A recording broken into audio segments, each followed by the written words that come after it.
श्री राम जय राम, जय जय राम कहिए, जाहि विधि राखे राम, ताहि विधु रहिए। सीताराम सीताराम, सीताराम कहिए, जाहि विधि राखे राम, ताहि विधु रहिए। सीताराम सीताराम। ओम गजाननं भूतगणाधिसेवितं कपितजम्बूफलचारुभक्षणं माश्रुतं शोकविनाशकारकं नमामि विघ्नेश्वरपादपङ्कजं। गुरुर्ब्रह्मा गुरुर्विष्णुः गुरुर्देवो महेश्वरः, गुरुः साक्षात् परब्रह्म तस्मै श्रीगुरुवे नमः। हरे राम राम राम हरे हरे, हरे कृष्ण कृष्ण कृष्ण हरे हरे। मंगलम भगवान विष्णु मंगलम गरुड़ध्वजा मंगलम पुंडरीकाक्षाय मंगलायतनम हरि। बोलिए श्री सीताराम जी महाराज की जय। भक्तजनों, मैं पवन मिश्रा आप सबको सादर चरण स्पर्श कर प्रणाम करता हूँ।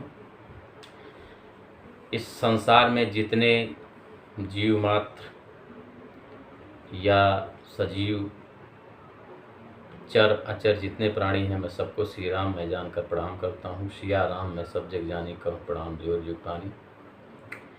हमने आपको एक छोटा सा प्रसंग उस दिन सुनाया था, जिसमें गरुड़ जी काकभुसुंडी जी से 7 प्रश्न किए थे।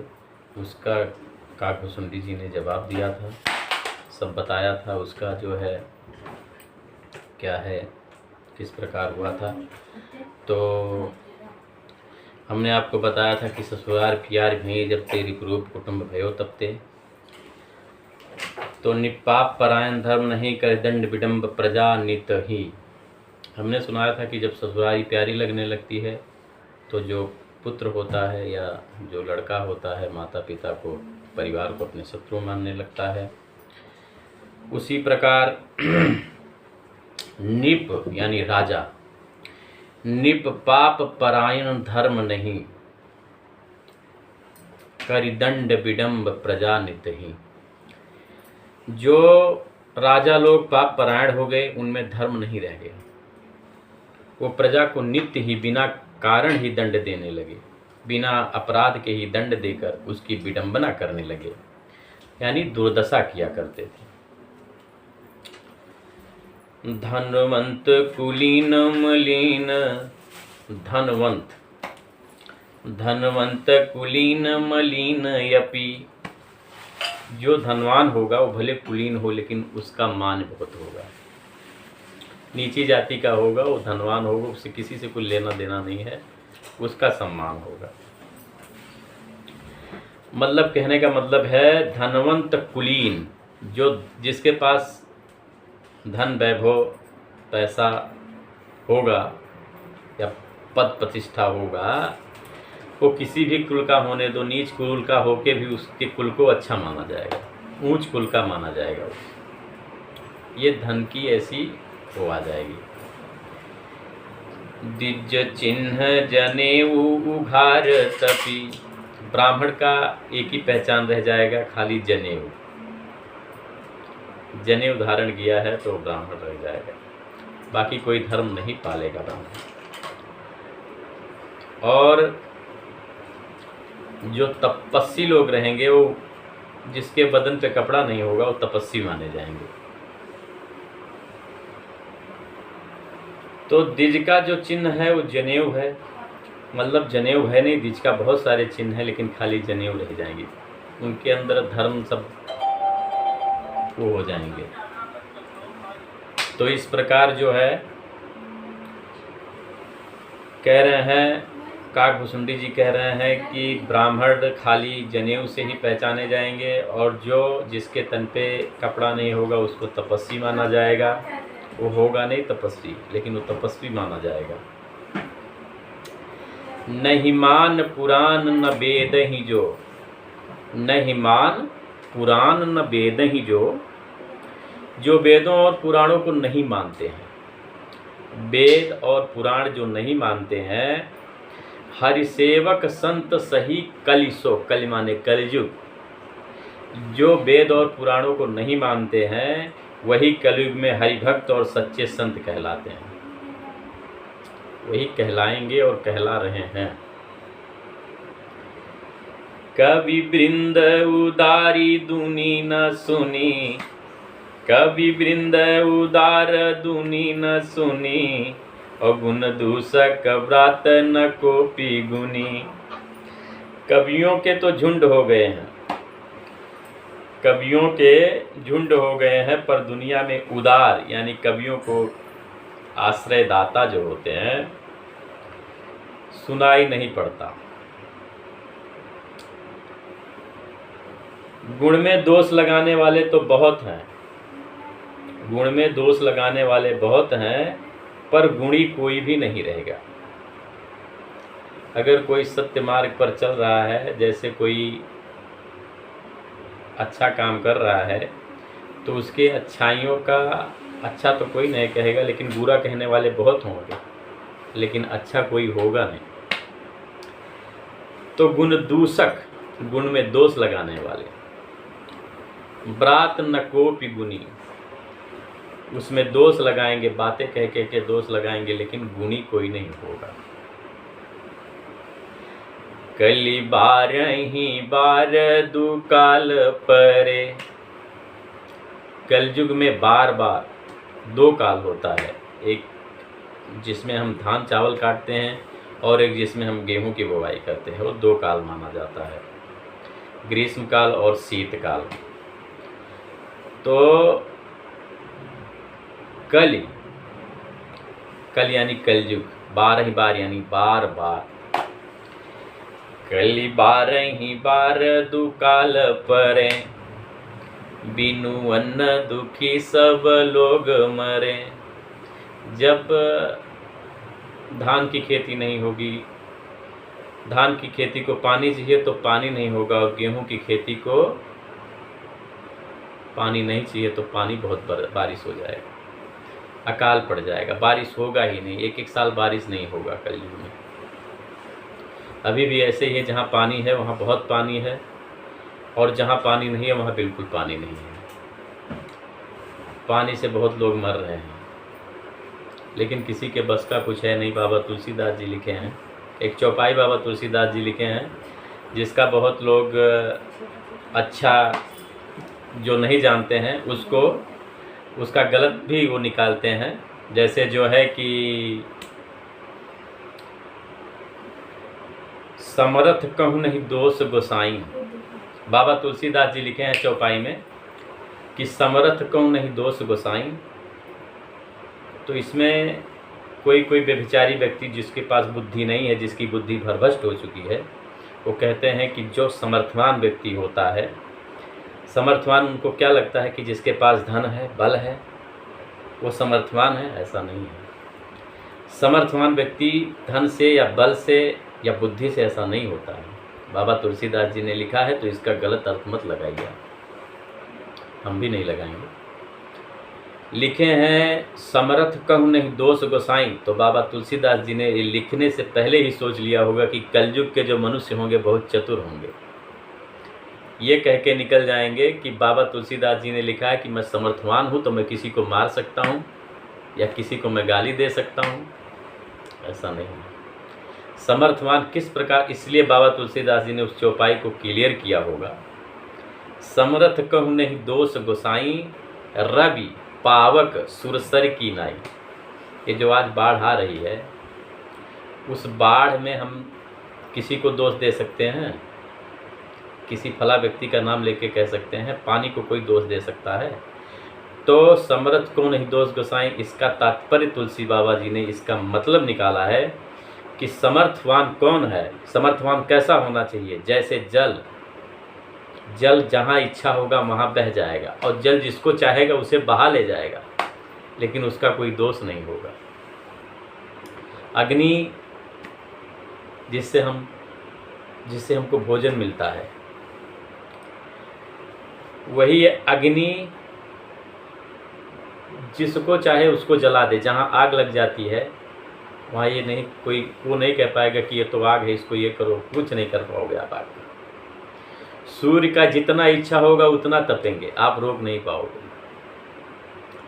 तो इसी प्रकार जब कलयुग में बाबा तुलसीदास जी लिख रहे हैं कि पानी बहुत बरसेगा, बारिश बहुत होगा, जब बारिश की आवश्यकता नहीं होगी तब बारिश होगा, और जब बारिश की आवश्यकता होगी तो सूर्य नारायण तपेंगे। कल 12 बार, और 1-2 बार नहीं, बार बार होगा। कल 12 बार दुकाल पड़े, और जब काल पड़ जाएगा, जब खेत में अन्न धन नहीं होगा तो बिन अन्न दुखी सब लोग मरे, भूखे मरेंगे लोग। ऐसी स्थिति आती भी हैं कि जिस प्रदेश में, ईश्वर ना करें किसी प्रदेश में ऐसा हो, लेकिन जहाँ होता है वहाँ ऐसा हो जाता है कि आज भी किसान आत्महत्या कर रहे हैं। आज मैं एक टीवी देख रहा था, न्यूज़ आ रहा था, तो जो मिर्ची की खेती होती है, मिर्ची की खेती यहाँ महाराष्ट्र में होता है, तो वो मिर्चा एक्चुअली सब्जी वाला यानी भजिया वाला जिससे पकौड़ी बनता है, वो मिर्ची आज हम अगर मार्केट में ख़रीदने जाते हैं, मैं अपने घर के पास या आप कहीं आप अपने घर के पास खरीदने जाओ तो आपको 20 रुपया पाव, या आप अच्छे जगह रह रहे हो तो आपको 30 रुपया पाव या 50 रुपया पाव तो मिलता है। वही मिर्ची वो किसान से 1 रुपये और 3 रुपये किलो में ख़रीदते हैं व्यापारी। तो कुछ किसान क्या कर रहे थे, अपने हाथों से बड़ी बड़ी हंसिया ले लेके और एकदम मिर्ची लदी पड़ी थी और उसको काट काट के खेत में से ही फेंक रहे हैं। क्योंकि जो मिर्ची है, मिर्ची की खेती उसने किया है, मिर्ची के बहुत सारे सिस्टम उन्होंने लगाया था, और वो मिर्ची फरने के बाद वो कितना दुखी हो कि जब उसको तोड़ रहे होंगे कितना कष्ट हुआ होगा।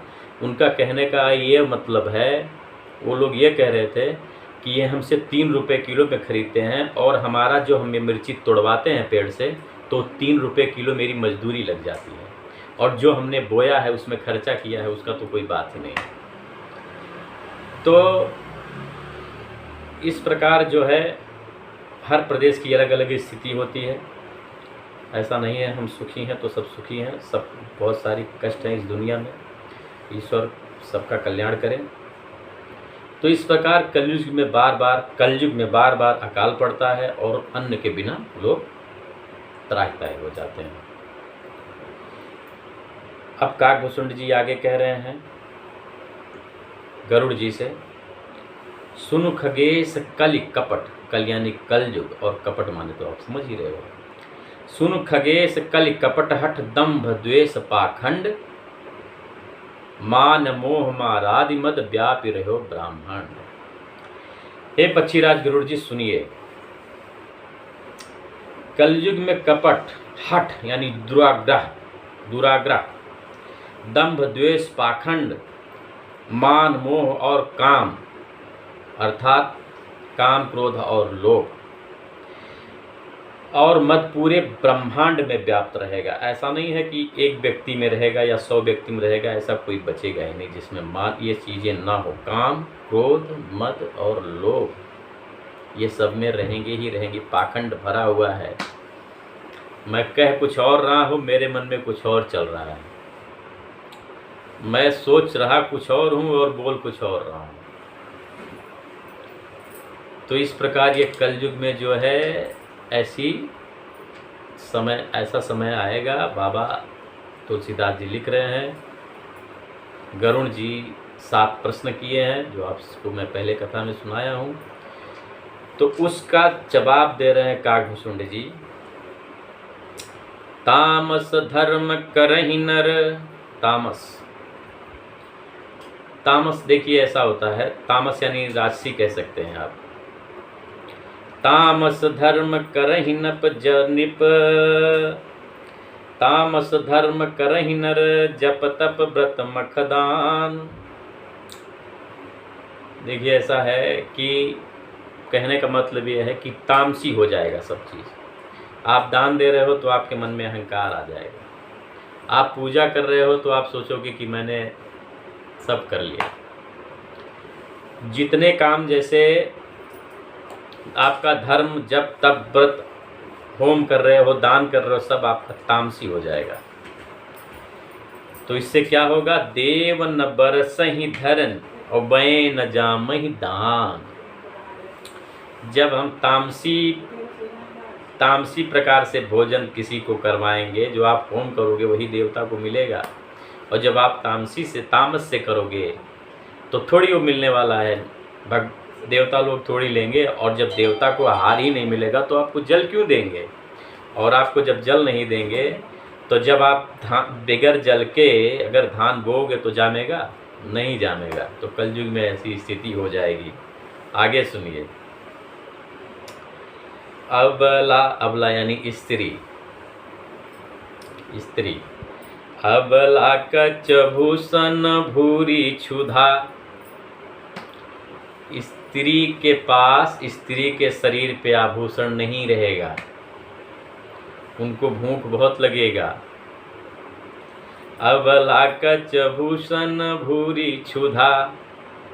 धनहीन दुखी ममता बहुधा। जो स्त्रियां होंगी, बाबा तुलसीदास जी लिख रहे हैं, जो स्त्रियां होंगी उनके बाल ही जो है वो भूषण रह जाएंगे, आभूषण शरीर पे नहीं रहेगा। स्त्रियों का बाल ही आभूषण होगा, आभूषण उनके शरीर पे नहीं रहेगा।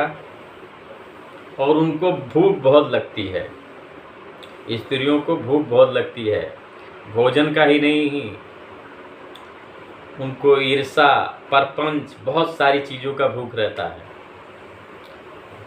तो उनको भूख बहुत लगती है। भूख का मतलब ये नहीं कि उनको खाने का ही भूख लगा है, हमेशा अतृप्त रहती हैं। भोजन वाला भूख नहीं बोल रहा हूँ इसमें, बाबा भोजन वाला भूख नहीं बोल रहे हैं। मतलब जैसे घर में भंडार भरा है, लेकिन वो अतृप्त रहेंगी, किसी न किसी चीज़ के लिए अतृप्त रहेंगी, और हो जाए या नहीं है तो ये हो जाए। जो है उससे भोग नहीं कर पाएंगी, जो नहीं है उसी के लिए परेशान, अतृप्त रहेंगी। वो धनहीन हो जाएंगी, स्त्रियां धनहीन हो जाएंगी, और बहुत प्रकार की ममता होने के कारण दुखी रहेंगी। सुख चाहहि मूढ़। सुख चाहते हैं लेकिन मूढ़ हैं, मूर्ख हैं। स्त्रियां सुख तो चाहती हैं पर मूर्ख हैं। तो मूर्ख इंसान कभी सुखी नहीं हो सकता है, सुख नहीं मिल सकता मूर्ख इंसान को। सुख चाहहि मूढ़ न धर्म रता। उनको सुख चाहिए, लेकिन मूर्ख ये नहीं समझ रहे हैं कि बिना धर्म के तो सुख मिलेगा नहीं। लेकिन उनको धर्म नहीं करना है, अपने धर्म से नहीं चलना है, लेकिन सुख चाहिए। सुख चाहहि मूढ़ न धर्म रता। मति, मति यानी बुद्धि।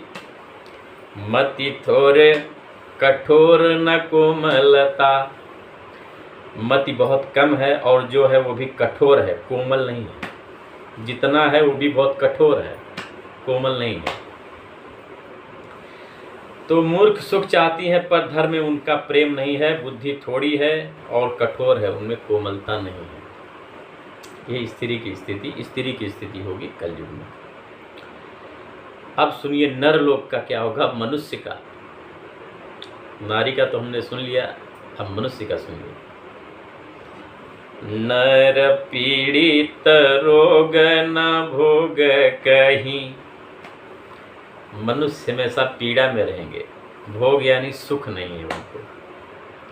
मनुष्य को सुख नहीं है, यानी जो आदमी इंसान होंगे, आदमी होंगे, उनको पीड़ा बहुत है, सुख नहीं होगा, भोग नहीं कर पाएंगे। अभिमान विरोध या कारण ही। उनको सुख नहीं है, भोग नहीं कर पा रहे हैं, कष्ट बहुत है, लेकिन विरोध अकारण ही सबसे करते रहेंगे। जिसका कोई मतलब नहीं निकलना है उस पर भी विरोध रहेगा। लघु, लघु यानी छोटा। लघु जीवन संबतु पंचदशा। लघु माने छोटा, संबत माने साल, पंच माने 5, 10 माने 10। 5-10 साल की जीवन रहेगी। लघु जीवन संबतु पंचदशा। जीवन तो बहुत छोटा है, 5-10 साल का होगा, लेकिन गुमान कैसा होगा। कल पांत नास गुमान ऐसा। एक कल्प कल्प बीत जाएंगे, लेकिन उनको ऐसा लगता है कि मेरा नाश ही नहीं होना है, मैं अजर अमर हूँ। कहने का तात्पर्य है भैया, जो आया है वो जाएगा। बहुत लोग आए और बहुत लोग चले गए, कोई कुछ लेके नहीं गया। लेकिन अभिमान सब में है, हम में है, आप में है, सब में है, दुनिया में है। कोई ऐसा नहीं मानता है कि मुझे जाना है जब तक यहाँ है। सब कहते हैं मेरी उम्र 35 साल की हो गई, मेरी उम्र 30 साल की हो गई, मेरी उम्र 25 साल की हो गई। लेकिन हमारी उम्र बढ़ नहीं रही, हमारी उम्र घट रही है। हमें दिन आना जैसे हमारा कन्फर्म था, वैसे जाना भी हमारा यहाँ से कन्फर्म है। टिकट कटा हुआ है, बस कन्फर्मेशन किस दिन का है पता नहीं है किसी को। ना आने का पता है, ना जाने का पता है, लेकिन जाना है। तो जो मनुष्य होंगे वो पीड़ित रहेंगे, भोग विलास नहीं कर पाएंगे, अकारण ही सबसे बैर करेंगे, झगड़ा करेंगे, मन में दुष्टता रहेगी और छोटा जीवन होगा। लेकिन सोच ऐसी होगी कभी कि कभी उनका नाश ही नहीं होना है। अब सुनिए कलयुग क्या क्या स्थिति ले आएगा।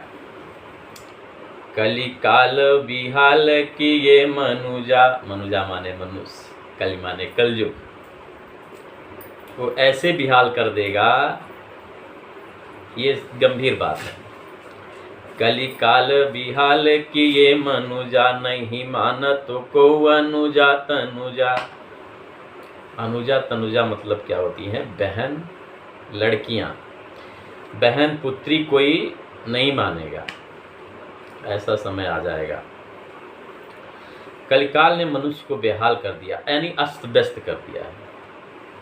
अस्त व्यस्त कर देगा, कर डालेगा। कोई बहन और बेटियों का ख्याल नहीं रखेगा, विचार नहीं करता है। लोगों में ऐसी भावना आ जाएगी, नहीं तोष, नहीं तोष, नहीं तोष मतलब संतोष नहीं रहेगा। नहीं तोष विचार न शीतलता, न संतोष रहेगा, न अच्छा विचार रहेगा, न शीतलता रहेगा मनुष्य में। वर्ण आश्रम धर्म आचार गए। आश्रम होता है, 4 आश्रम दिया गया है, वो सब तो हम बता रहे थे। नहीं तोष विचार न शीतलता, न संतोष रहेगा, न विचार रह जाएगा, न शीतलता रह जाएगी। सब जाति कुजाति भयो मांगता, किसी की कोई जात नहीं रह जाएगी, सबको मांगना पड़ेगा। ब्राह्मण भी मांगेगा, क्षत्रिय भी मांगेगा, शूद्र भी मांगेगा, वैश्य भी मांगेगा, मांगना पड़ेगा। स्थिति ऐसी आएगी कि सब मांगेंगे, आज एक दूसरे से मांगते ही हैं, ऐसी स्थिति आ जाएगी। जो नीच लोग के होंगे, मैंने पहले बताया आपको, जो नीच कुल के होंगे, जब उनके पास धन हो जाएगा तो उनको ऊंचा कुल का पद दिया जाएगा, ऊंचे कुल के माने जाएंगे वो। आगे सुनिए, ईर्ष्या यानी डाह, ईर्खा जिसको हम कहते हैं, ईर्षा भरा पड़ा रहेगा सबके अंदर। ईर्षा पर उसाक्षर लोलुपता, और उसाक्षर मतलब होता है कड़वा बोल, कड़वे वचन। और लालच तो भरा पड़ा रहेगा। भरी पूरी रही समता विगता, समता चली जाएगी, सब लोग वियोग और शोक से भरे रहेंगे। सब लोग वियोग विशोक है, वर्णाश्रम धर्म आचार गए। सब लोग वियोग और शोक में भरे पड़े रहेंगे और वर्णाश्रम जो है वो सब चले जाएंगे। दम दान दया नहीं जानपनी, इंद्रियों का दमन, इंद्रियों का दमन, दान दया और समझदारी किसी में नहीं रहेगी। जड़ता पर पंजन ताती घनी, मूर्खता और दूसरों को ठगना यह बहुत अधिक बढ़ जाएगा।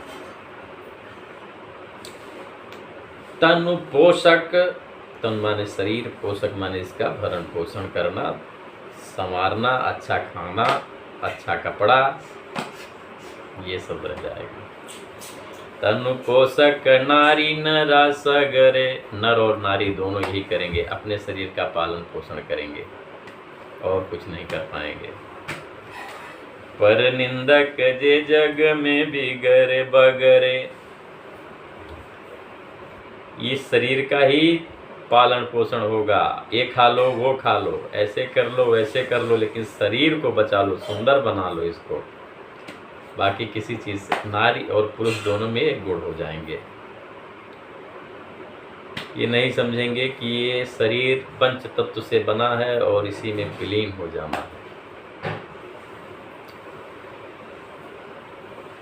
जो पराई निंदा करने वाले होते हैं वो जगत में बहुत सारे लोग हो जाएंगे। ऐसा नहीं कि मैं ही निंदा करूँगा, मैं जिससे निंदा कर रहा हूँ दूसरे की निंदा करेगा, और जो दूसरे का निंदा कर रहा हूँ किसी और का निंदा कर रहा होगा, और मैं जिससे निंदा कर रहा हूँ मैं उधर गया तो मेरी निंदा करेगा।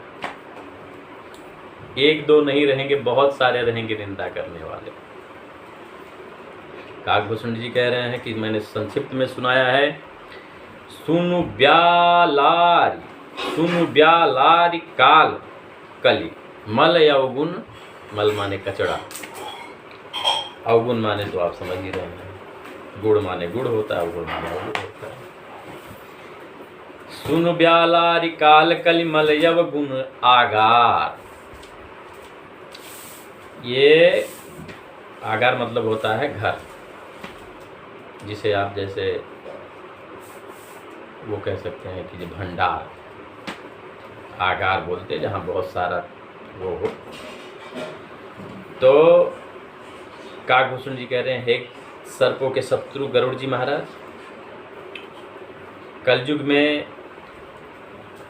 पाप और अवगुणों का, कलयुग है पाप और अवगुणों का घर है, किंतु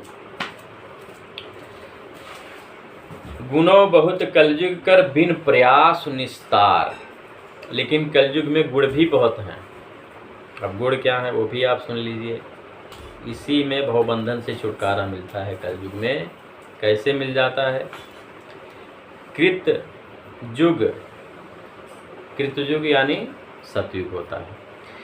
कृतयुग, त्रेता, द्वापर, पूजा, मख और जोग, ये जो सतयुग है, त्रेता है, द्वापर है, इसमें जो गति पूजा, हवन या तप या योग करने से मिलता था, वो कलयुग में क्या करने से मिल जाएगा? जो हम लोग कर रहे हैं। सीताराम सीताराम सीताराम कहिए, जो गति होई सो कलिहरि, नाम ते पावहि लोग। सतयुग, त्रेता, द्वापर, उस युग में जो तप, पूजा, दान और वो सब करने से, योग करने से जो जिसको जैसे गति मिलती थी, कलयुग में खाली राम राम करने से वो गति मिल जाएगी। हरि का नाम सुमिरण करिए। तो आज मैं अपने वाणी को यहीं विराम देता हूँ। कल फिर एक नया प्रसंग आपके सामने लेके आऊँगा। जय श्री सीताराम। आप हमारे चैनल को देखिए, सब्सक्राइब करिए, लाइक करिए, कमेंट करिए, एंजॉय करिए, मौज करिए। मैं मज़े में हूँ, आप भी मज़े में रहें, ईश्वर से भी प्रार्थना है। जय श्री सीताराम, जय श्री सीताराम। राधे।